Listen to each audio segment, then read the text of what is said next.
गिबियावनो JSP advice 365 चेनेलनि गासै नायगिरि आरो फोलेरनिसिम आंनि गाहाम हामलायनायखौ बावहरनानै आं दिनै मोनसे गोदान कन्टेन्ट लानानै फैदों। बे कन्टेन्टआव आं स्पेसियेलि बर' सुबुंनि गेजेराव खुगा खुगा सोलिबोनाय माखासे बाथ्राफोरखौ लानानै सावरायनो नाजानाय जादों। समाजा गनायना लाबोनाय माखासे खान्थिफोरखौ जथायनानै मोनसे समाव बर' खुगा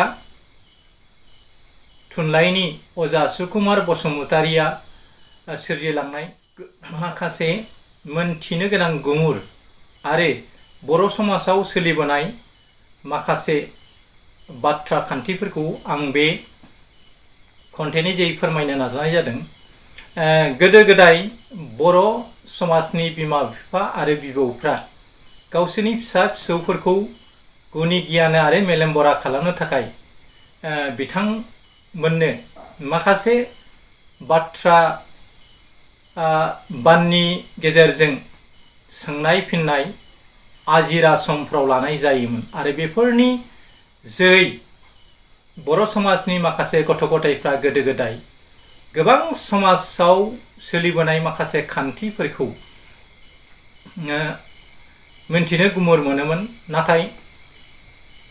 नाथाय आथिखालनि मुगाया डिजिटेल जाबोनाय लोगो लोगो जोंनि समाजनि माखासे खान्थिफोरखौ बावगारनानै आथिखालाव बे बाथ्रा बानफोरजों जाय गथ' गथायफोरखौ जोंनि समाजाव आखा फाखा आरो मेलेम गोनां गियानि मानसि खालामनो थाखाय माखासे बिमा बिफा आरो बिबौफ्रा नाजाबोदों। आथिखालाव गावनि गथ' गथायखौ स्पेसियेलि जोंनि बिमा बिफाफ्रा IAS IPS ACS खालामनायनि मोनसे दा मुगा। बे मुगायाव बेनिखायनो गोदोनि माखासे सोलिबोनाय खान्थिफोरखौ जोंनि समाजा बावगारलांनो हमदों, जायनि जाउनाव आथिखालनि गोदान आथालनि गथ' गथायफ्रा बेफोर खोथाफोरखौ मिथिनो हाया जाबोदों आरो जाउनाव जोंनि समाजनि धोरोम खान्थि नेमखान्थि बाथ्रा बुं आरो डिस्टेन्सफोरनि खोथाफोरखौ मोनथिनो हाया जादों। बेनिखायनो दा बेफोरखौनो स्पेसियेलि बुंनो थाङोब्ला गामि ओनसोलफ्रावबो आथिखालाव बेफोरबायदि बोराय बुरैफ्रा सुंदुब गियाननि खोथाजों गथ' गथायफोरखौ बाथ्रा फावनि गेजेरजों बाथ्रा बाननि गेजेरजों गावनि गथ' गथायखौ गुनि गियानि खालामनो थाखाय सम मोनै बायदि जाबोदों। मानोना मानसिया समजों लोगोसे खारफानो नाजागासिनो दङ आरो नाजानायनि जाउनाव गावनि गथ' गथायखौ सोरबाया हस्टेलाव दोननानै गथ'खौ फोरोंदों, सोरबाया आरो सोरबा प्राइभेट टिउटर लाखिनानै गावनि गथ' गथायखौ गोरों गोरा खालामनो नाजाबोदों आरो गावहा गुबुन दाबसे जायगायाव खामानि मावनायनि जाउनाव न'खौ गारनानै बिथांमोना जिउ खांनायनि दावाथिलियाव बारसोमनो गोनां जादों, जायनि जाउनाव आथिखालाव समाजनि सोलिबोनाय माखासे खोथाफोरखौ गथ' गथायफोरजों शेयार खालामनो सम मोनै जाबोदों। दा आं बेफोरखौनो बावहाय आङो स्पेसियेलि बर' सुबुंनि फोथायथि बाथ्रा बानफोरखौ बे कन्टेन्टनि जोहै फोरमायनो नाजानाय जादों। नोंथांमोना गोसो होनानै खोनासङोब्ला मोन्थिनो मोनगोन। मानोना आथिखालाव गोरों गोरा सुबुंफ्राबो बेफोरो सुबुं फोथायथि माखासे नेमखान्थि आरो सोंनाय फिननाय खोथाफोरखौ बा बाथ्रा बानफोरखौ मिथिया जाबोनो हमदों। बेनिखायनो नोगोर सोहोराव थानाय माखासे सुबुंफ्रा बेनि जोहै गोबां खोथा गारबोनाय समफोरनि गोबां खोथाफोरखौ सोलोंनो हागोन होननानै आं मिजिंथियो। जेरै बावहाय मोननै आइटेम लाखिनाय जादों, सोंनाय आरो फिननाय आयदा। बे सोंनाय आरो फिननाय आयदायाव बे बाथ्रा बाननि जोहै सोंनाय आरो बिनि फिननाय, सोंनायखौबो फिननायखौ आं गावनो होनो नाजादों। दा बेखौ आङो सिरियालि होलांनो नाजानाय जादों। सेथि सोंनाया जाबाय, बिदा फंबाय साब्रै खुगा हाला हाला मादे? फिननाया जाबाय हिसान खुन्था। थारमाने जि दाग्रानि मोनब्रै खुन्थियाखौ दानख्लानानै खुगा हाला हाला खालामनानै बावहाय हिसानखौ दैखांनानै दानाय जायो। बेखौ बिदा फंबाय साब्रै खुगा हाला हाला मादे बिनि फिननाया हिसान खुन्था। बिदा फंबाय साथाम फावरि दोंसे मादे बिदा फंबाय साथाम फावरि दोंसे मादे फिननाया जाबाय जान्थि। लहाजों बानायनाय बियो मोनथाम खुन्थिया खालामनानै बेखौ जालायनानै अगदाब महरनि खालामनानै फोल्डिं सिस्टेम मोनसेनिफ्राय मोनसे जायगायाव लांनानै बेखौ अर सुनानै बावहाय ओंख्रि ओंखाम संनो हायो आरो जेराव मेराव लांनो हायो जान्थि। बिदा फंबाय साथाम फावरि दोंसे मादे फिननाया जाबाय जान्थि। थामथि फुं हरावनो दाउखि सोलायो मादे हासिब। फुं समावनो दाउखि सोलायो मादे हासिब। ब्रैथि फुं हरावनो खावरि नायो। फुं हरावनो खावरि नायो मादे बोरमा खि। फुं आरो हरावबो खावरि नायो मादे फुं आरो हरावबो खावरि नायो मादे बोरमा खि। बाथि फुं हरावबो दाउखि दांलायो मादे फुं हरावबो दाउखि दांलायो मादे हासिब। दथि फिसाखौ खाबा बिमाया सौवो मादे फिसाखौ खाबा बिमाया सौवो मादे खुन्थाइ। स्निथि फिसाया थब्लयो बिमाया नायो मादे फिसाया थब्लयो बिमाया नायो मादे दैखर। दाइनथि न' सिङाव न' मादे न' सिङाव न' मादे मुसारि। न' सिङाव न' मादे मुसारि।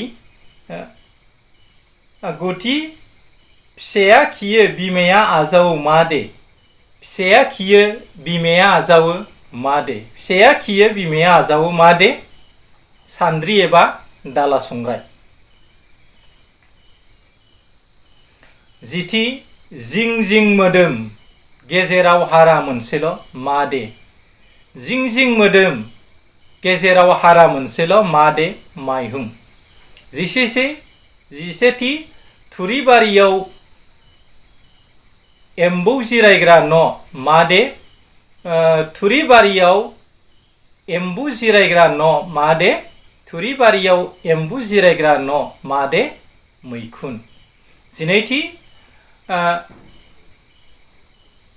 दंफां थसेजोंनो थुरिबारियाव न' गंसे मादे मैखुन एखे। दंफां थंसेजों थुरिबारियाव न' गंसे मादे मैखुन। जिथामथि दैयाव मस्त गिदिर जिबौ थाङो नाथाय सिनसाब गैया मादे दैयाव मस्त गिदिर जिबौ थाङो नाथाय सिनसाब गैया मादे नाव एबा दिङा। जिब्रैथि राजानि लावथि मादे जिब्रैथि राजानि लावथि मादे जिबौ। जिबाथि राजानि गोसोम मोसौ गाय खेबसे बियान गासेयावनो थैगारबाय मादे राजानि गोसोम मोसौ गाय खेबसे बियान गासेयावनो थैगारबाय मादे थालिर। जिद'थि राजानि खुसेर मादे थास' राजानि खुसेर मादे थास'।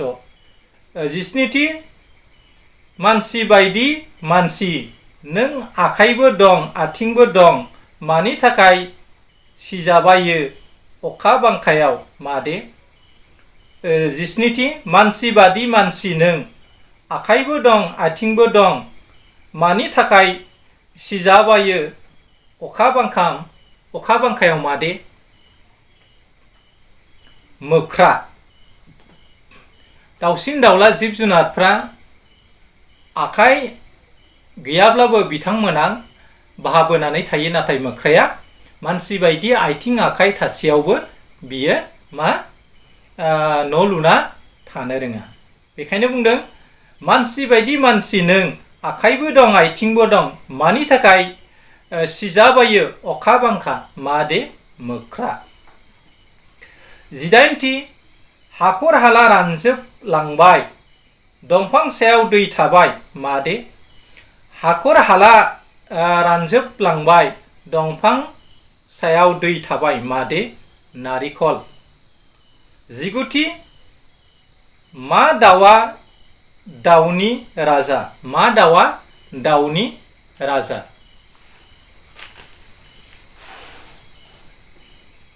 20थि राजानि गिसिब एबा खावां मादे।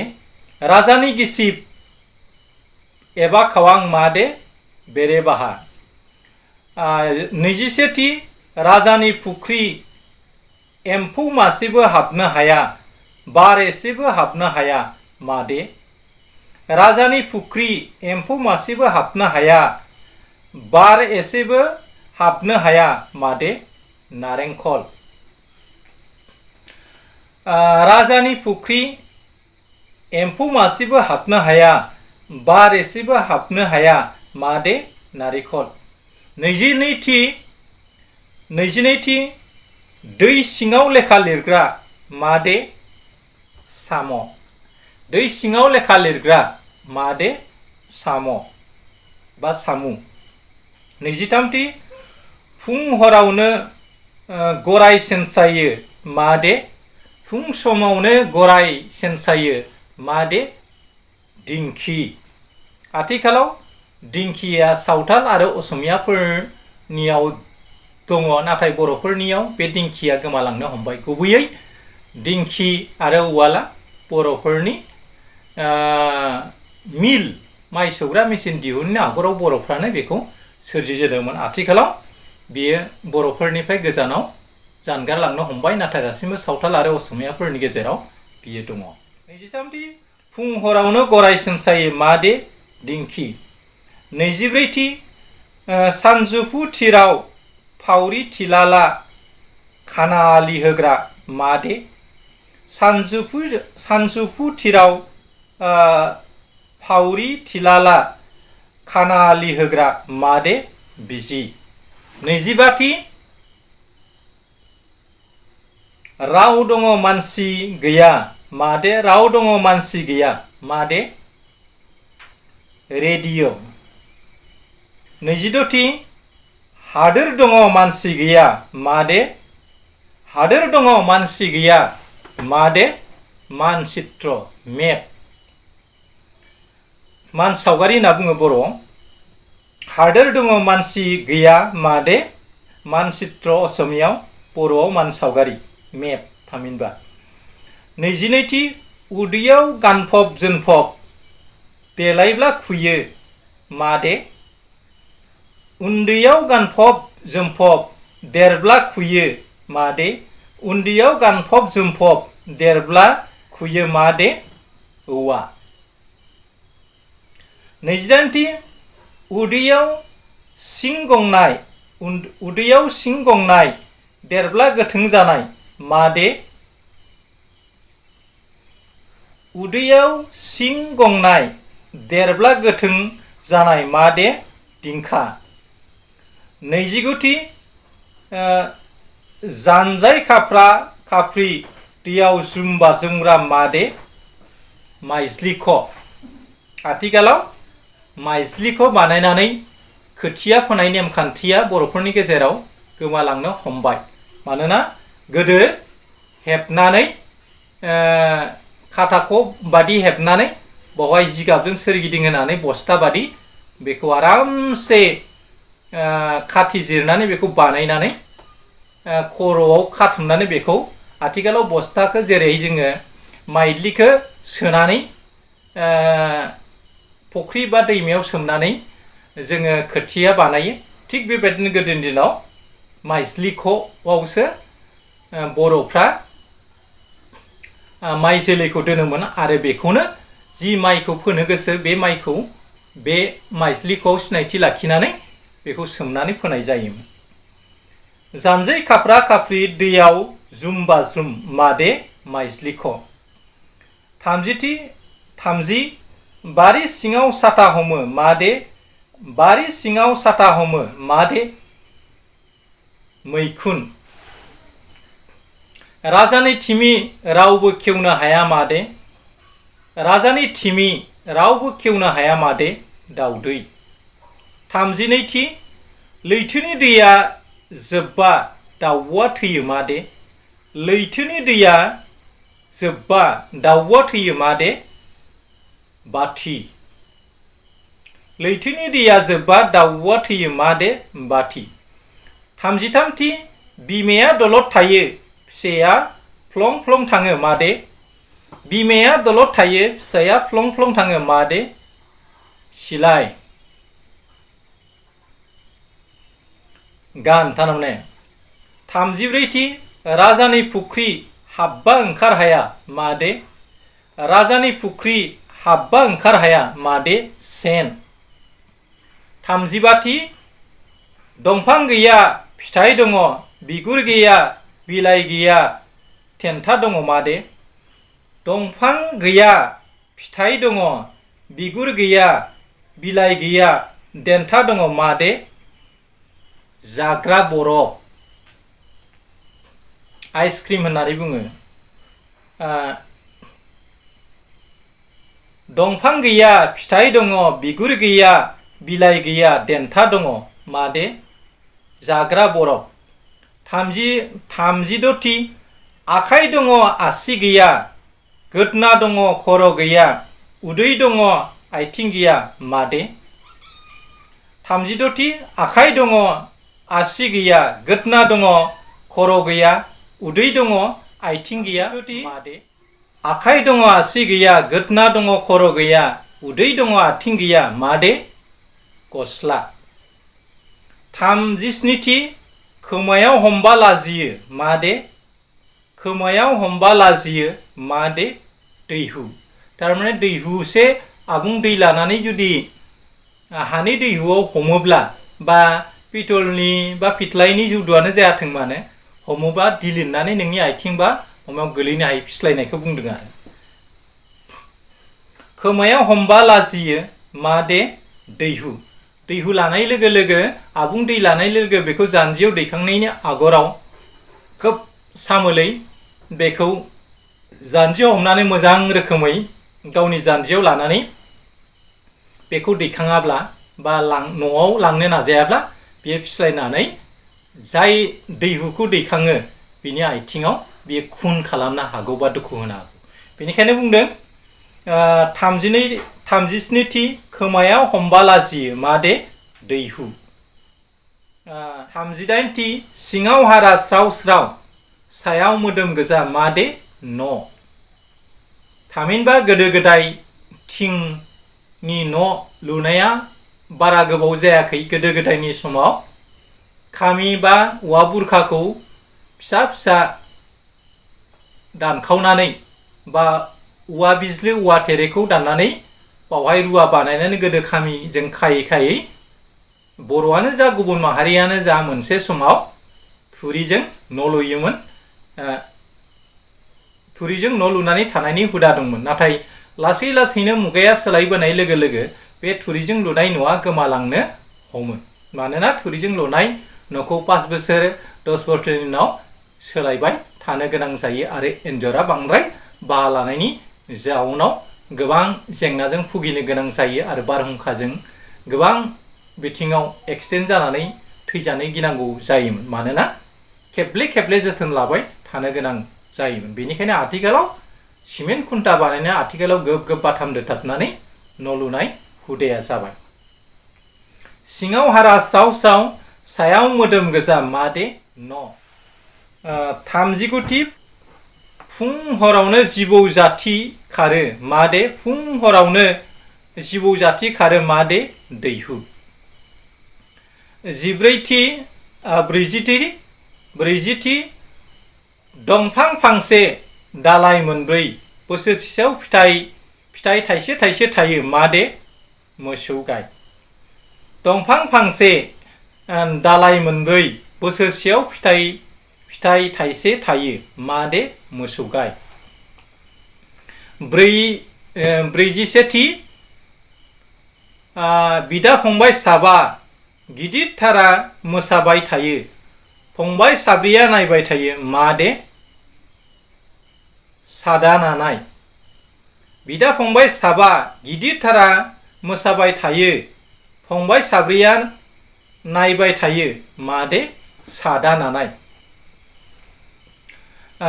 ब्रैजिनैथि बिदा फंबाय साजि साफ्रोमबो गोरोबलायना खामानि मावो मादे बिदा फंबाय साजि साफ्रोमबो गोरोबलायनानै खामानि मावो मादे हालेवनाय ब्रैजिथामथि बिफां फांसेयाव फिथाइ थाइसे थायो मादे रैमालि आनारस बिफां फांसेयाव फिथाइ थाइसे थायो मादे रैमालि ब्रैजिब्रैथि बिदा फंबाय 7 जन सिबिं गरसेखौ रानना जायो मादे बिदा फंबाय 7 जन सिबिं गरसेखौनो रानना जायो मादे बिदा फंबाय 7 जन सिबिं गरसेखौनो रानना जायो मादे मोस्रोम ब्रैजिबाथि बिफां फांसेयाव बारसेल' बिबार मादे बिफां फांसेयाव बारसेल' बिबार मादे अखाफोर ब्रैजिद'थि उखुम सायाव गुफुर दामब्रा मादे ब्रैजिद'थि उखुम सायाव गुफुर दामब्रा मादे खुमब्रा ब्रैजिस्निथि ब्रे ब्रे गान्थि नां लैथोआव गोग्लैबा दावरायनि गां ब्रे ब्रे गान्थि नां लैथोआव गोग्लैबा दावरायनि गां मादे जे ब्रैजिदाइनथि खासेव बादि बिखा आथिं थोंद' बिरै बिरै थाङो मादे खासेव बायदि बिखा आथिं थोंद' बिरै बिरै थाङो मादे खासेव बायदि बिखा आथिं थोंद' बिरै बिरै थाङो मादे गुमा ब्रैजिगुथि सिङाव बेदर सायाव साथा मादे सिङाव बेदर सायाव साथा मादे सिङाव बेदर सायाव साथा मादे थास' बिलाइयाव देन्था थाया होमबा बे साथा बादि जायो जों गोदो उन्दैयाव बिमा बिफाया साथा बायना रांखान्थिनि आंखालाव बिमा बिफाया सोरनोबा साथा बायनानै होनो हायामोन बेखायनो थास' दुदालि माना खुसु होनना बुङो जायखौ अमायाबो जाया बे थास'खौ जोङो खालामनानै बेबादि गुदि फरायसालियाव थाङोमोन आरो सिङाव बेदर सायाव साथा मादे थास' बाजिथि ओइ बुरै हाखेंखें सायाव नायब्ला थोंसे आथिं मादे ओइ बुरि हाखेंखें सायाव नायब्ला थोंसे आथिं मादे जेखाइ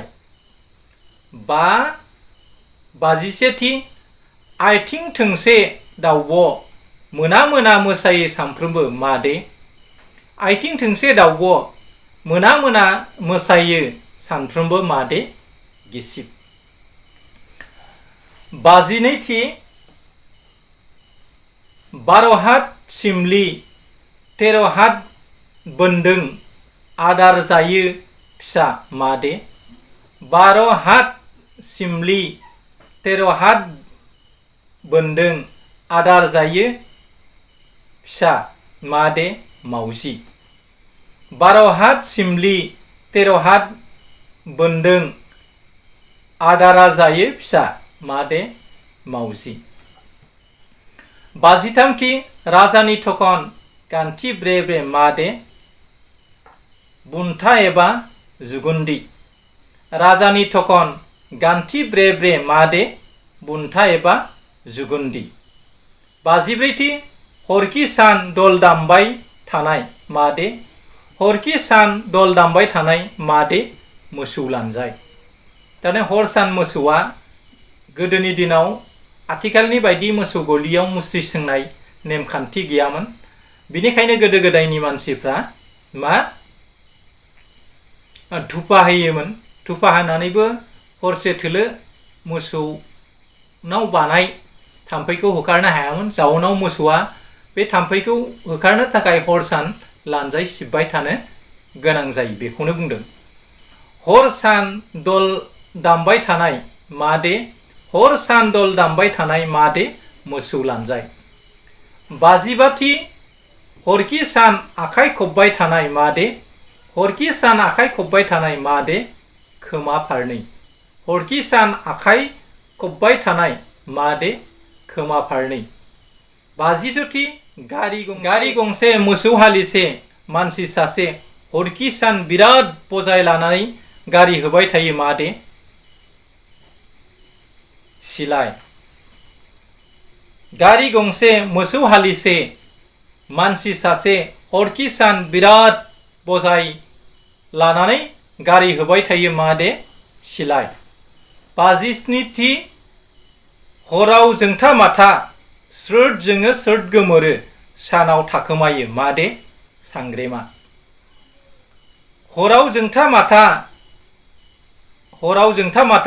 स्रोद जोङो स्रोद गोमोरो सानाव थाखोमायो मादे सांग्रेमा। बाजिनैथि हराव जोंथा माथा स्रोद जोङो स्रोद गोमोरो सानाव थाखोमायो मादे सांग्रेमा। हराव जोंथा माथा स्रोद जोङो स्रोद गोमोरो सानाव थाखोमायो मादे सांग्रेमा। बाजिदाइनथि दाउ नङा जुनादबो नङा खुगाथिं खियो फिसा जागियो मादे दाउ नङा जुनादबो नङा खुगाजों खियो फिसा जागियो मादे बादालि। बाजिदाइनथि दाउ नङा जुनादबो नङा खुगाथिं खियो फिसा जागियो मादे बादालि। बाजिगुथि राजानि गिसिब रावबो दांनो हाया दाय नाङो मादे खोमा बिलाइ। बाजिगुथि राजानि गिसिब रावबो दांनो हाया दाय नाङो मादे खोमा बिलाइ। द'जिथि लावबा लावसोम खावबा खावसोम आदा गोसोम दैयाव बारसोम मादे लावबा लावसोम खावबा खावसोम आदा गोसोम दैयाव बारसोम मादे सेन।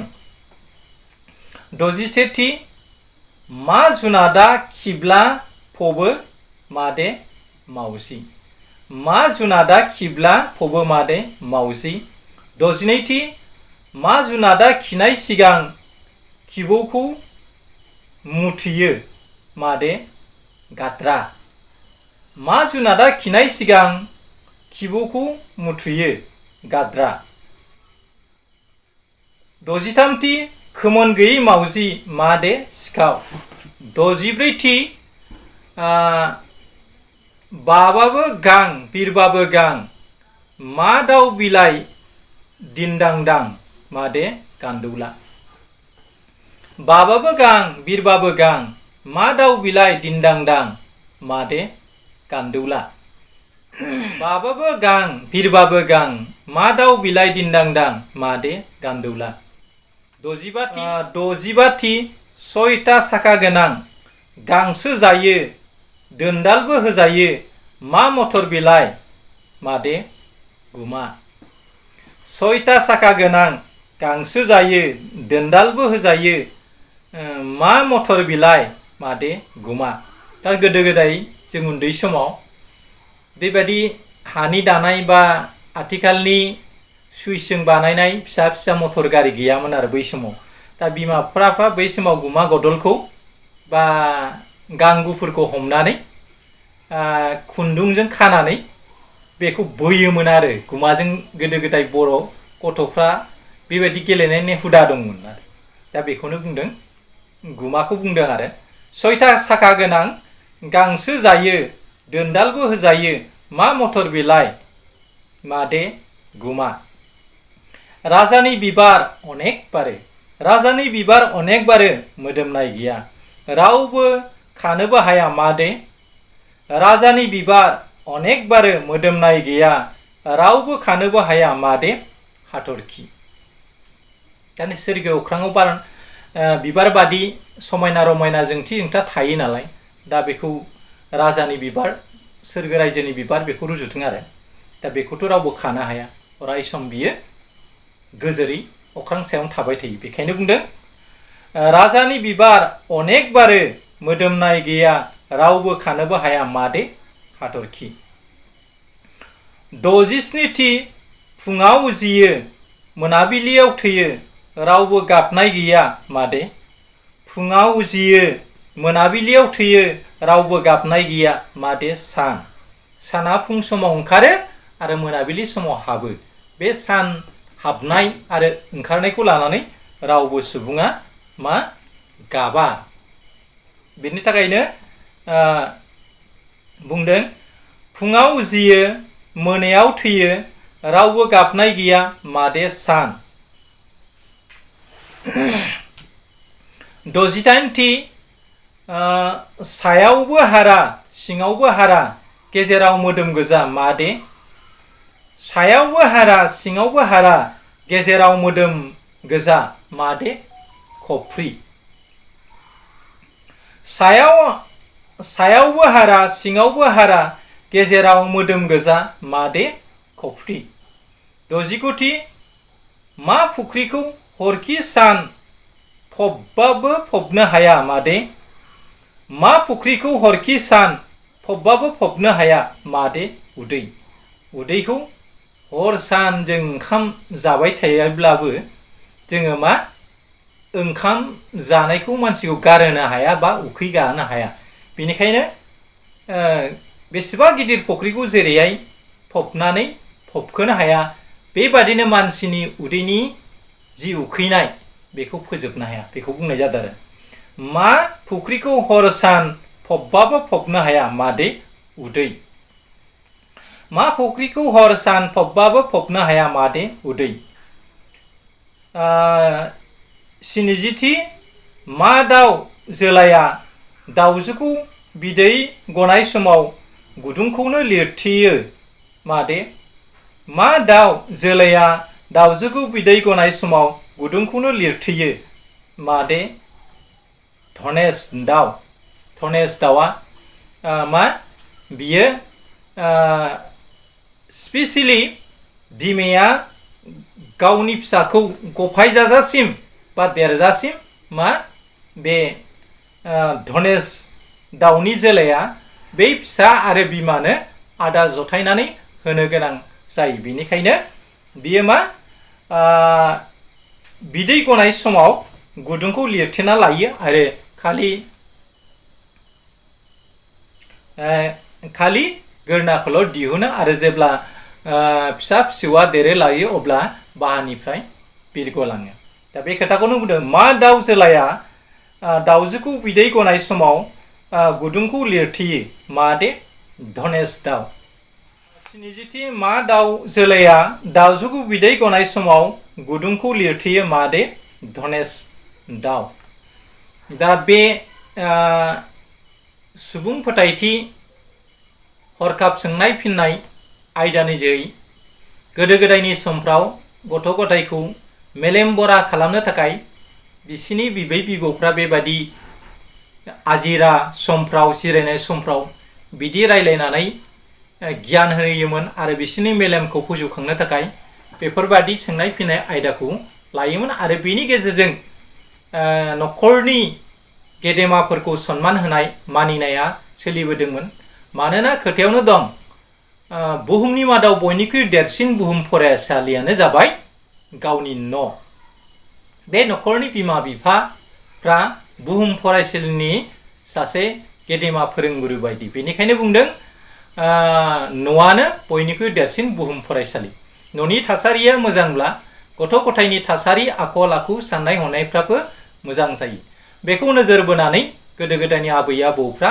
बेफोरबादि थासारिजों गथ' गथायखौ दैदेनबोदोंमोन आथिखालनि मुगाया डिजिटेल जाबोनाय लोगो लोगो बेफोर खान्थिफ्रा गोमालांनो हमबाय आरो समफ्रा थोआ जाबोबाय जायनि जाउनाव जोंनि सुबुं फोथायनाय बा बानबुंफ्रा गोमालांनो हमबाय आरो खायसे खोथाफ्रा लेखायाव लिरजानानै थालांबाय खायसे खोथाया खुगा खुगा आथिखालावबो सोलिबोदों नाथाय बोराय बुरिफ्रा थैलांनायनि जाउनाव माखासे गोदो गोदायनिफ्राय फोथायनाय सुबुंखान्थिफ्रा गोमालाङो बेनिखायनो बेफोरखौ आथिखालनि मुगायाव ससियेल मिडिया थामहिनबा फोसाव बिजिंफ्राव जों फोसावनानै गालाङाब्ला इयुन जोलैनि सुबुंफ्रा आथिखालनि ग्लबेलाइजेसननि समाव बेफोर खोथाखौ मिथियै जालांगोन। बेनिखायनो आं बेखौ जाहाथे जोंनि जाखांफुनाय लाइमोनफ्रा बेफोर खोथाखौ मिथिनो हायो आरो उन बुब्लिफ्राव गावनि गथ' गथायफोरनो बेफोरखौ फोरोंनायाव इजि जाहैयो, बेखौ नोजोरथि बोनानै आं बे हरखाब सोंनाय फिननाय सुबुं फोथायथि खोथाफोरखौ लानानै दिनैनि कन्टेन्टखौ लाबोनाय जादों। मिजिंथियो नोंथांमोना बे कन्टेन्टनि जै बर' बोराय बुरैनि माखासे गुमुरफोरखौ मोनथिनो हागोन आरो जाय गुमुरनि जै नोंथाङा गावनि बावगारलांनो हमनाय माखासे खोथाफोरखौ बेनि जै मोनथिनो हागोन। मिजिंथियो नोंथांमोना भिडिअखौ मोजाङै नायलांगोन आरो भिडिअनि गेजेरजों माबा मोनसे सोलोंनो हागोन होननानै आं मिजिंथियो। जोबथा बुब्लियाव नोंथांमोननिसिम आंनि फिन गाहाम हामलायनायखौ बावहरनानै दिनैनि कन्टेन्टखौ बेखिनियावनो फोजोबनाय जाबाय। एसेनोसै, गोजोन्थों, खुलुमबाय। जै बर' हारि, जै बर' हारि।